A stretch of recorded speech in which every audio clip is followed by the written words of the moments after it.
Welcome to Country Life Projects. I'm Henry Reinders. In this video, we're going to start cutting up the lumber for our raised beds and fencing. As you can see, we have quite a bit to do here. We got 26 units that we're making, and I'm going to show you a couple things before we start.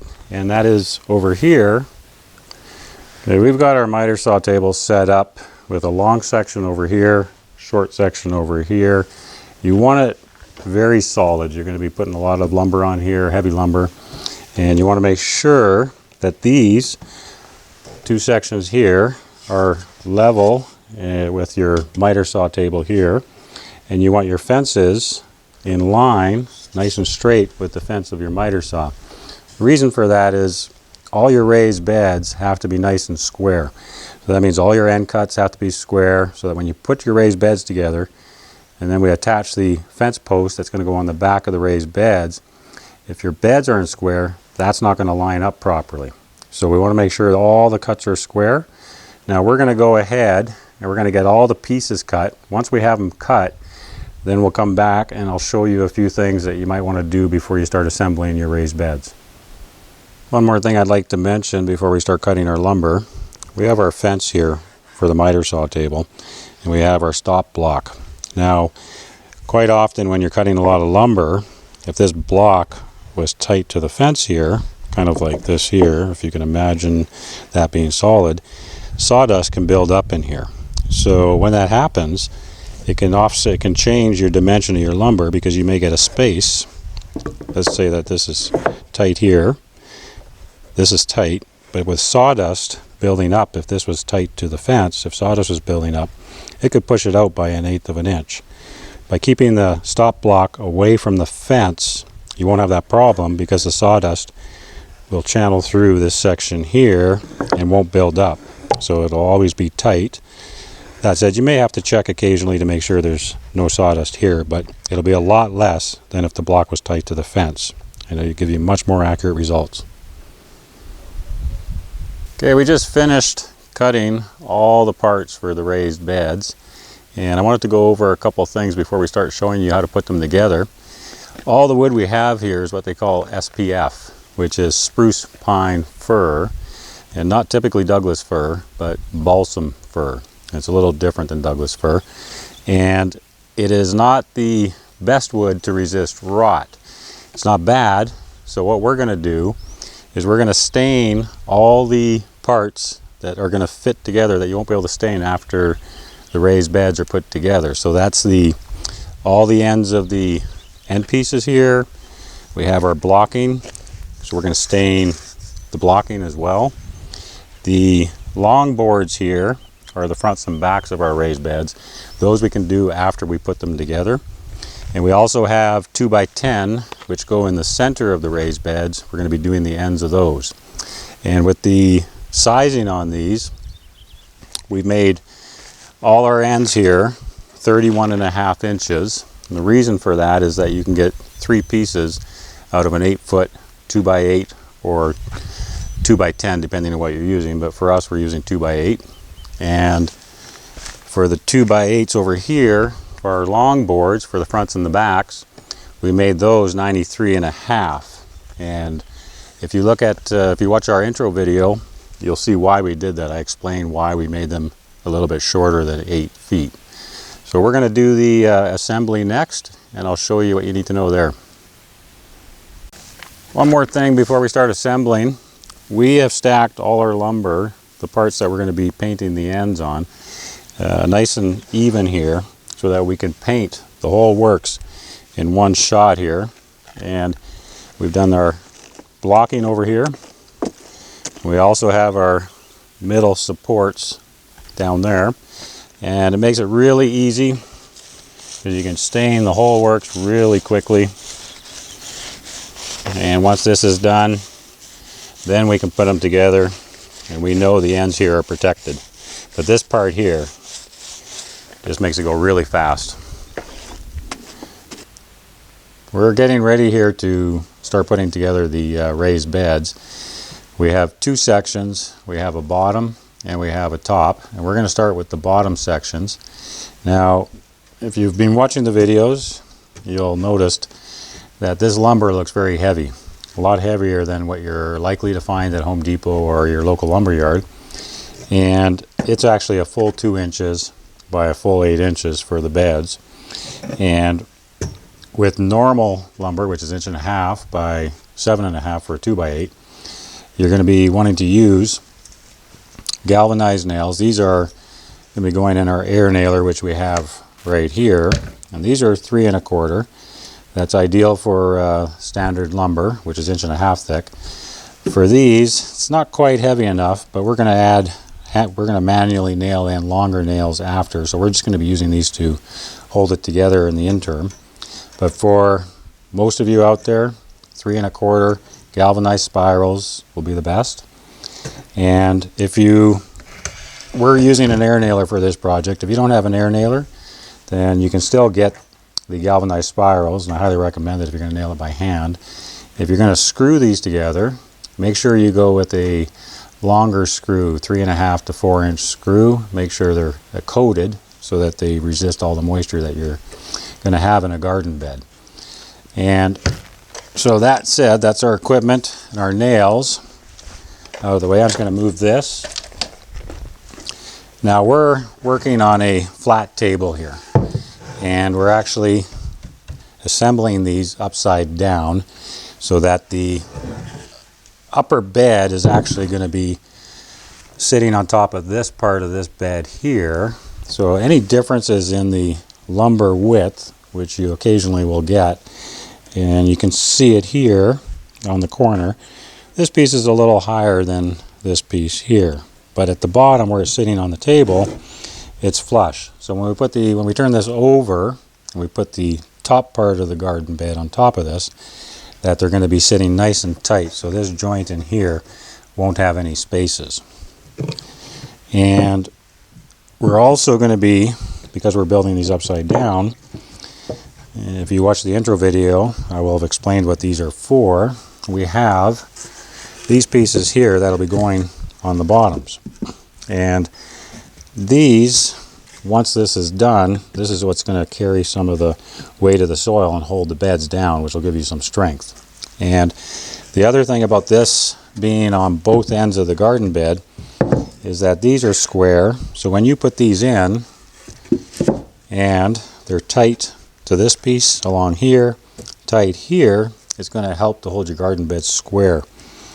So that said, we're going to put this together, and then we're going to put in a middle 2x10 in the center of the garden bed, but we're going to have to flip this unit around once we have it put together. So we're going to put it together, and then we're going to flip it around, and we'll show you how to do that part.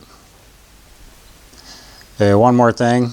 We're using an air nailer. If you're going to be using one, just remember that as this is shooting through, you do occasionally get tiny fragments of metal that will fly out of the gun.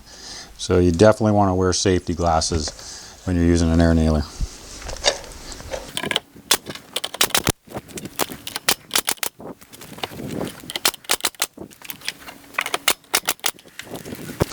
Okay, that's the basic frame put together. Now, these bottom pieces, these are the same length as these end pieces. You're obviously, when you're going through your lumber, you're going to get some crappier pieces. Might have a hairline crack in them or chipped edges. We're saving those pieces for the bottom because nobody will ever see those. And the other thing, because they are the same size, they're going to be a tight fit. And you can just go ahead and hit the surface of these because this never gets seen.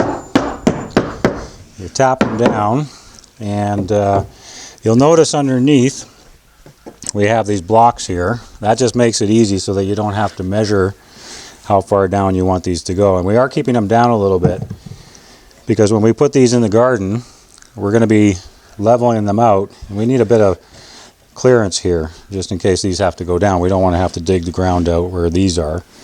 And these blocks have been set up so that we have we're an inch down here roughly. We have 2-inch material. You'll probably have 1.5. So then you just take the total width here, less that, make your blocks that height. You can just put them on your table or your deck, whatever you're going to be building on. Drop them in there, and then you can just bang these down, and use them all throughout your construction. Once you bang this in place and it's tight all the way around, it's ready to nail. Because these are square, your bed's going to be square. And we're using this table as well to help us make sure they're square, because it's a 4x8 sheet of plywood. So we can just double check that way. Once you got it tapped in place, and you can just nail it off. It also, by putting this in this corner here, not only does it provide that weight on the bottom there for the soil to keep the bed down, this also reinforces this corner. So when we nail it this way and we nail it this way, it's going to help keep this from pulling apart.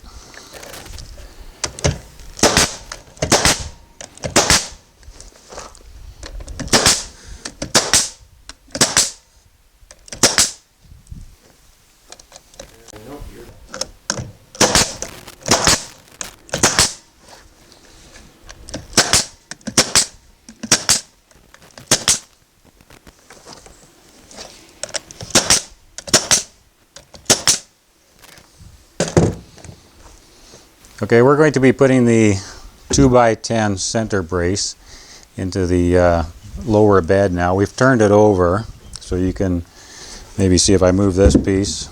You can see these are our 2x8s here. That's where our soil is going to be sitting on. But to make this easy, what I've done is we want these braces centered.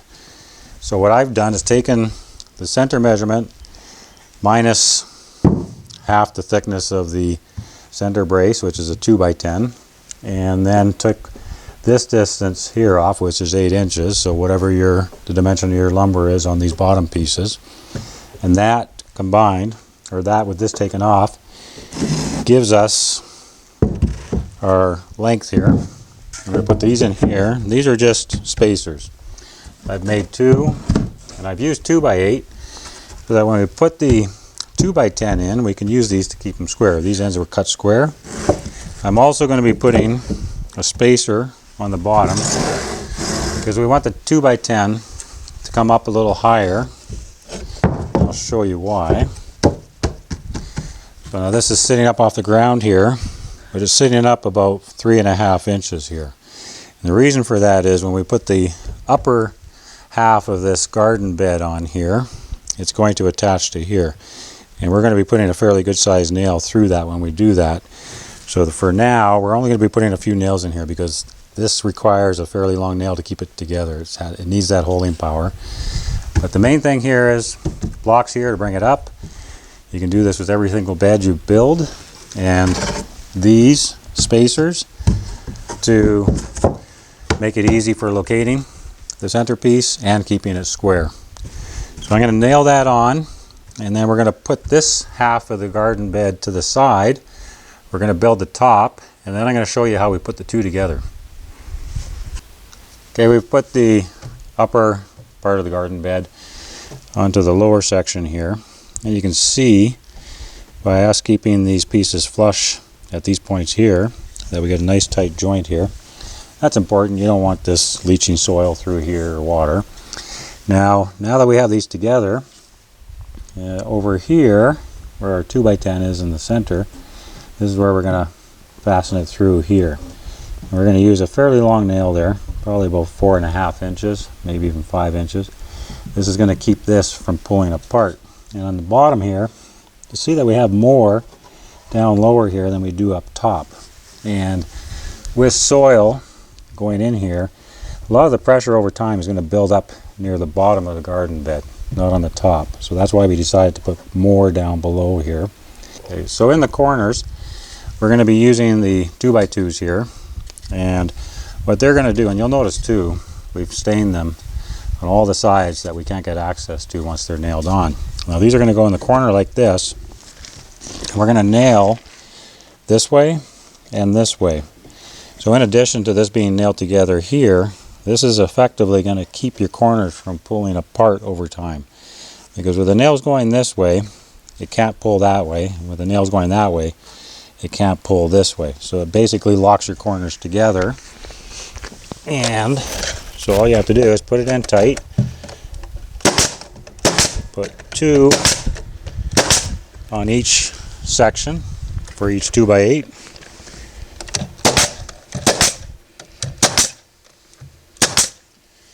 And that's it. That'll lock that together for as long as the box until it rots, I'm sure. So we're going to finish putting the rest of these on. And then just a couple final tips.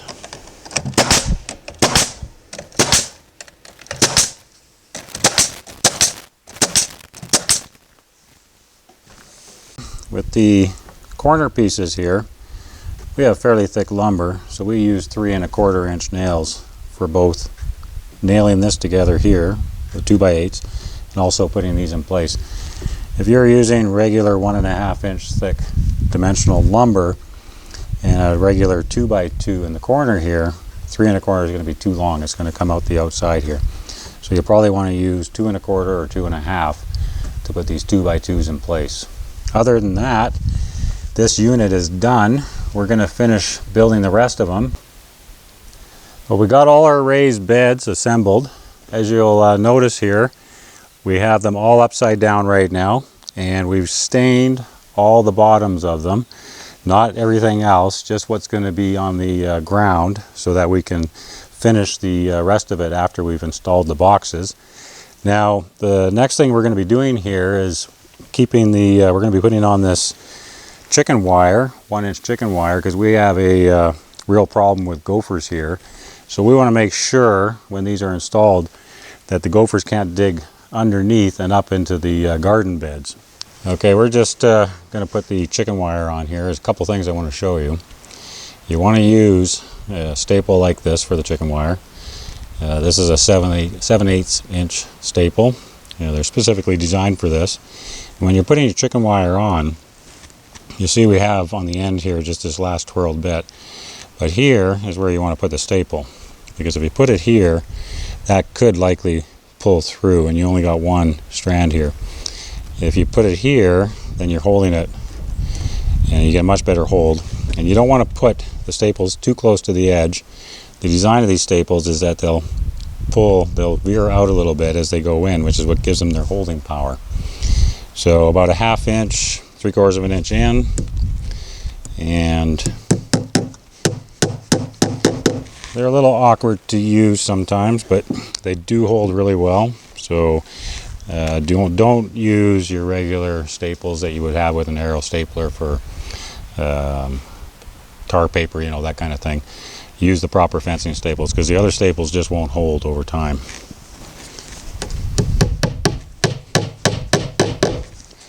And so we're gonna finish. I'm gonna finish stapling this off, and then I'm gonna show you why we've intentionally kept this loose.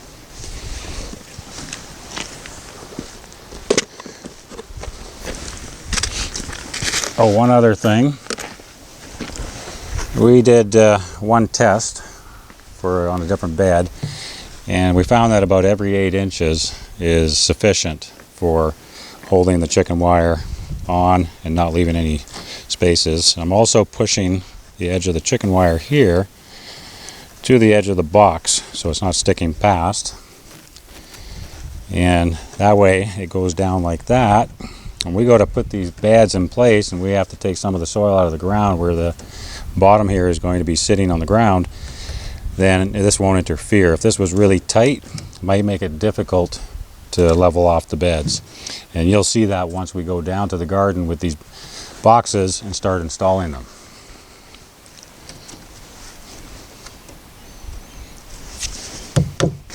And you can see we're inside the edge here. We got a lot of play here, and that's intentional. We have a very rocky, bumpy surface that we're going to be installing these on, and if this was tight, that might pull apart or pull on the staples. We don't want that. We want that flex in there. Once they're installed and turned over, when we put the soil in, that's just going to push down to the ground. So if you have a rough terrain that you're putting these on, don't make this too tight. These are now, we're going to finish all these off. We're going to get all the chicken mesh on the bottom, or the chicken wire on the bottom. We're going to bring them down to where we're going to be installing them, and we'll see you down there. Okay, we brought all the garden boxes down, and we've laid them out where they're going to be going.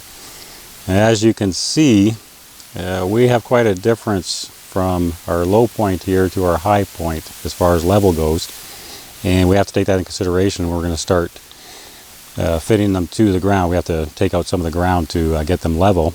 And so what we did first is we put all these little stakes in the ground here, and in the evening, before it was dark, but dark enough, we used a laser level. We marked these all off as a guide. Now you could use a builder's level, or you could even use a water level to do that if your ground is substantially out of level.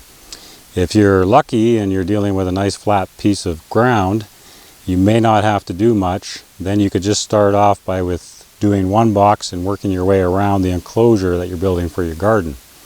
So what we're going to do next is we're going to go over and show you why it's important to make them level.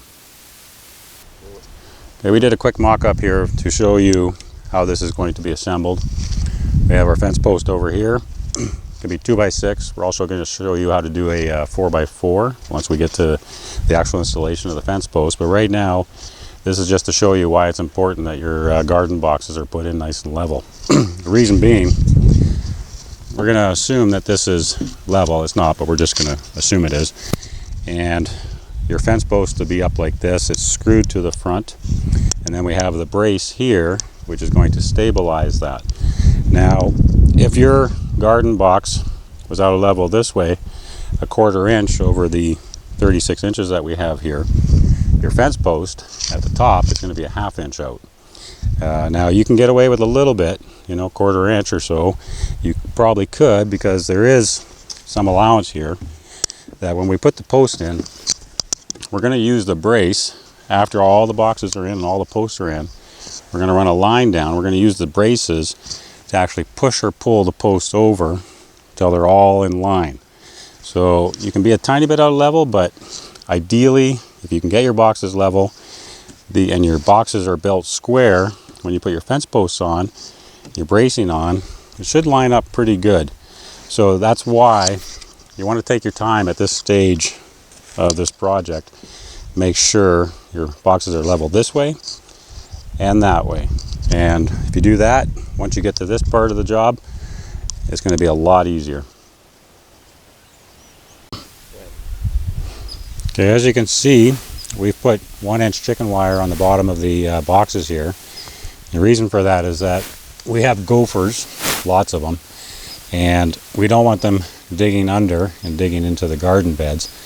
And we've also kept our center brace here 2 inches up, and our end boards here are about 1.5 inches up, and our chicken wire is loose. And that's important because the only thing we're going to do when we're leveling these boxes is we're going to be digging channels where the 2x8s are going to sit into the ground and the 2x8s on the ends are going to sit into the ground. If this was tight, it might pull away from the staples here, or the fencing staples. So when you're putting this on, if you do have a gopher problem, you want to use 1 inch. Can't get through that.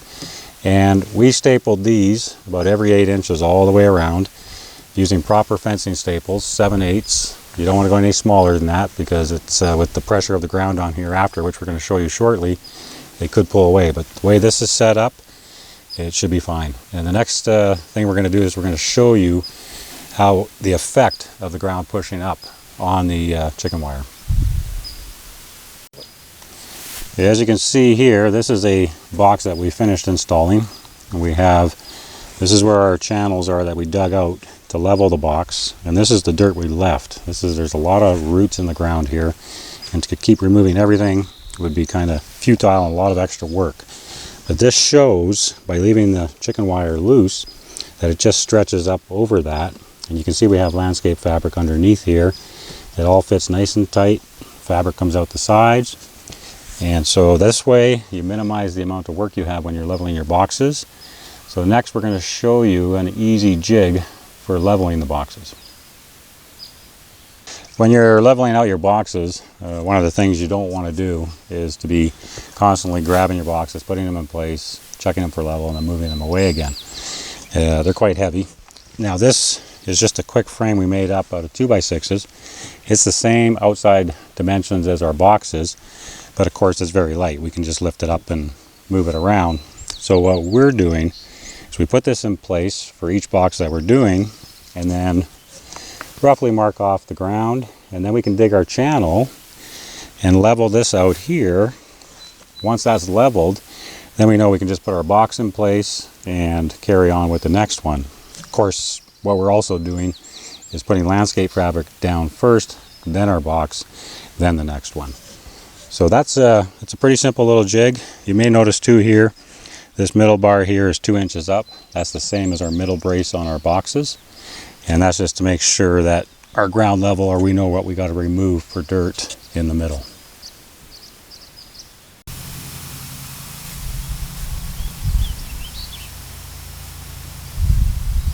Well, as you can see, we have all our boxes in place now. It took quite a bit of work. I'm going to talk about that in a little bit, but a couple of the main things that I want to mention before we finish this video is you'll notice we've put soil in all the boxes. And so once you have all your boxes in place, before you start your post, you want to make sure that the boxes are not going to move after your posts are on. By adding the soil before you do the post, you can make sure that they won't move. And it also makes them more solid when you're screwing and nailing your post on. So that's very important. And the other thing, before you start putting your posts on, when the wood's out in the sun and it's drying, you're going to probably get a few boards that are going to start pulling away from these boards here a little bit. So go around before you do your posts and add a nail wherever you see that happening. We only had a few, but it does make a difference in the long run. And one of the biggest things that we learned on this project is we did all this with a pick and a shovel, and the roots in this ground were horrendous. So it took 5 days for us to put all these boxes in. Now, if we were doing it again, we would definitely get a backhoe or a mini excavator in here, and we would level out as much as we could. So that would be highly advisable if you have a property like this and you have a lot of rooty earth to move. Now, we would like to have used a backhoe here. We have actually a very high water table here, so we could only take this earth down so much. But if you have a property, more than likely you're not going to be building as big as this, so the differences in your elevation probably aren't going to be as drastic. We have 24 inches difference from one end to the other. And what I would highly recommend, it might be a little bit of an expense, but you're better off to level the ground first and then start laying your boxes out, and maybe even get a half a load or a load of coarse gravel where you might need to bring your boxes up a little bit. It's a lot easier than digging down and leveling your boxes out. Yeah, the coarse gravel is actually beneficial for garden beds. It'll provide drainage underneath the beds as well.